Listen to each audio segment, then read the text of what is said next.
కూల్చి ఈరోజు తొమ్మిది కుంటని ఈరోజు పునరుద్ధరిస్తలేమా? సున్నం చెరువును ఆక్రమించుకున్నారు, నల్ల చెరువును కుక్కట్పల్లిలో ఆక్రమించుకున్నారు.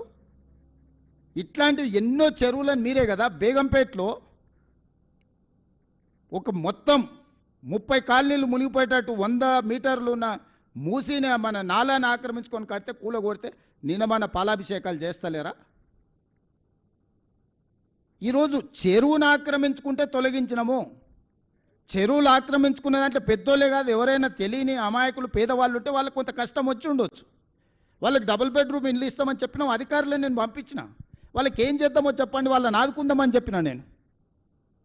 ఇప్పుడు పేదలకు అన్యాయం చేయడం మా ఉద్దేశం కాదు. చెరువును పునరుద్ధరించి ప్రజలకు అంకితం చేస్తే ఎప్పుడు లేనని వర్షాలు.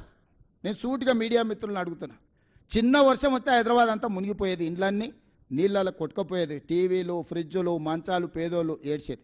ఈసారి ఎన్నిసార్లు 60 ఏళ్ళు 70 ఏళ్ళు 80 ఏళ్ళ కంటే ముందు కురిసినంత అత్యధిక వర్షపాతం ఈరోజు నగరంలో కురిస్తే ఏ కాలనీలైనా ముంపుకు గురైనాయా?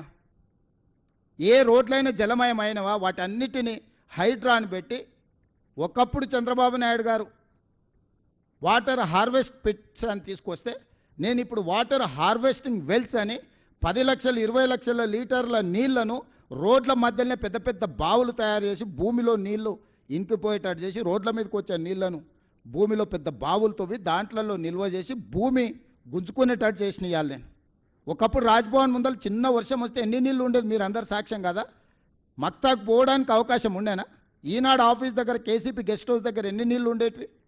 సచివాలయం ముందర ఎన్ని నీళ్లు ఉండేది? వీళ్ళు కొత్త కట్టిన సచివాలయం కూడా రాగానే నీళ్ళలో మునిగిపోలే. ఇవాళ ఎక్కడైనా ఇంత పెద్ద వర్షం వస్తే ఎక్కడైనా నీళ్లు నించున్నాయా? ఇవాళ హైడ్రాను పెట్టి హైడ్రా మీద ఈగల్ ఫోర్స్ మీద కంకణం కట్టుకున్నాడు కేటీఆర్, ఎట్లయినా వీటిని బంద్ చేయించాలని. ఈగల్ ఫోర్స్ ఏమో గంజాయి డ్రగ్స్ వల్ల సంగతి తేలుస్తుంది. ఇక్కడే కాదు, గోవాల మూలాలు ఉన్న పోయి పట్టుకొచ్చి లోపల బొక్కలేసి గంజాయి డ్రగ్స్ను ఈరోజు తొక్కి అనిచేసినాం. హైడ్రా ఈరోజు ఏండ్ల కొద్దీ పార్కులు ప్రభుత్వ భూములు వేల కోట్ల రూపాయలు, దాదాపుగా 50-60 వేల కోట్ల రూపాయల ప్రభుత్వ భూములను ఈరోజు హైడ్రా కాపాడింది. స్పెసిఫిక్గా యూ టెల్ మీ, హైడ్రా పలానా దగ్గర తప్పు చేసిందంటే చెప్పు, ఇద్దరం పోదాం, నిజ నిర్ధారణ కమిటీ వేద్దాం. వద్దే వద్ద అనేది ఏంది అంటే పార్కులు కబ్జా కావాలి, చెరువులు కబ్జా కావాలి, నాలాలు కబ్జా కావాలి, హైదరాబాద్ నగరం మునిగిపోవాలి, నీ స్వార్థం నిండాలి, నీ అవినీతి సొమ్ము పండాలి. ఇదేనా జీవితకాలం? ఇంతేనా? ఎంత సంపాదించుకుంటావు? చివరికి సొంత చెల్లెలకు వాటా ఇవ్వాల్సి వస్తుందని సొంత చెల్లెల్ని కూడా ఇంట్లోకి వెళ్ళి బయటికి నెట్టేసినావు.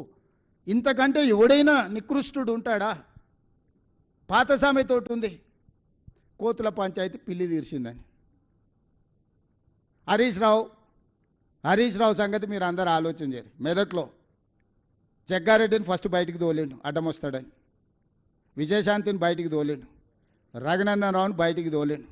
రాష్ట్రంలో దేశని చిన్నమాలయని కావచ్చు, సమరసింహారెడ్డిని కావచ్చు, ఆలయ నరేంద్రని కావచ్చు, మొన్నటి ఈటెల రాజేందర్ కావచ్చు, ఈ పార్టీని కబలించాలి అనుకుంటే కేసీఆర్ కుటుంబానికి అండగా నిలబడేటోళ్ళందరినీ సాపు పట్టుకుంటూ వచ్చాడు. అజయ్ దేవగన్తో సినిమా ఉంటుంది కాలని, కొంతమంది మిత్రులు అడవిలోకి పోయి తిరగడానికి పోయి దారి తప్పుతారు.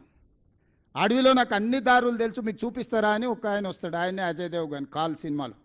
వాళ్ళకి దారి చూపించుకుంటే ఒకనొకని మింగేస్తుంటారు. వాళ్ళకి తెలియదు దయ్యం తింటుంది అనుకుంటారు. చివరికి అర్ధరాత్రి పూట బావిలో నీళ్లు తోడడానికి వచ్చినప్పుడు వీడు నేను తోడిస్తే దాని వస్తాడు. తోడితే చూస్తే వీడి నీడ కనిపిస్తుంది కానీ వాడి నీడ కనిపిస్తుంది. అప్పుడు గుర్తుపడతాడు, ఓహో దయ్యం ఇది ఉందని. పక్కనే వండుకుంటూ ఒకనొకని మింగుకుంటూ పోతుంటాడు కాల్ సినిమాలో అజయ్ దేవగన్. హరీష్ రావు కూడా అదే రకంగా కేసీఆర్ పక్కన చేరి రేపు ఈ పార్టీని కబలించడానికి అడ్డం వచ్చేటోళ్ళను, కేసీఆర్కు అండగా నిలబడేటోళ్ళను ఒకరొకరిని సాఫ్ చేసుకుంటాను. మొత్తం హిస్టరీ చూడండి. పోయిన వాళ్ళందరూ కేసీఆర్కు లాయల్గా ఉన్న వాళ్ళే బయటికి పోయారు. ఆలయ నరేంద్ర నుంచి మొదలు పెడితే దేశని చిన్నమలయ్య కావచ్చు, విజయశాంతి గారు కావచ్చు, నిన్నటి మొన్నటి ఈటెల రాజేందర్ కావచ్చు, బయట వాళ్ళని అందరినీ క్లీన్ చేసిండు. ఇంట్లో కేటీఆర్ కవిత కలిసి ఉంటే తిరుగుబాటు జరిగినప్పుడు వాళ్ళిద్దరు ఒకటి ఉంటే సమస్య అవుతుందని ఇద్దరి మధ్యలో పెట్టి కవితను కూడా బయటికి దొప్పించిండు హరీష్. వీడు ఉత్త సోంబేరోడు, మీకు తెలుసు కదా కేటీఆర్. కేసీఆర్ గారు ఆరోగ్యం బాగాలేదు, వీనికి తలకాయ బాగాలేదు, ఆలోచనలు బాగాలేవు. ఇంకా హరీష్ దేవుంది ఒకటే స్టెప్, ఇంకా ఒక ఫైనల్ ఏమంటారు, ఇంకొక అడుగు ఉంది గంతే. వెనకటికి కోతుల పంచాయతీ పిల్లి తీర్చింది అన్నట్టు ఈ రెండు కోతులు కొట్లాడుకుంటే ఆశ పంపకాల మొత్తం రొట్టె అటు కొంచెం ఇటు కొంచెం మొత్తం తినడానికి హరీష్ మొత్తం సిద్ధం చేసుకొని పెట్టుకున్నాడు.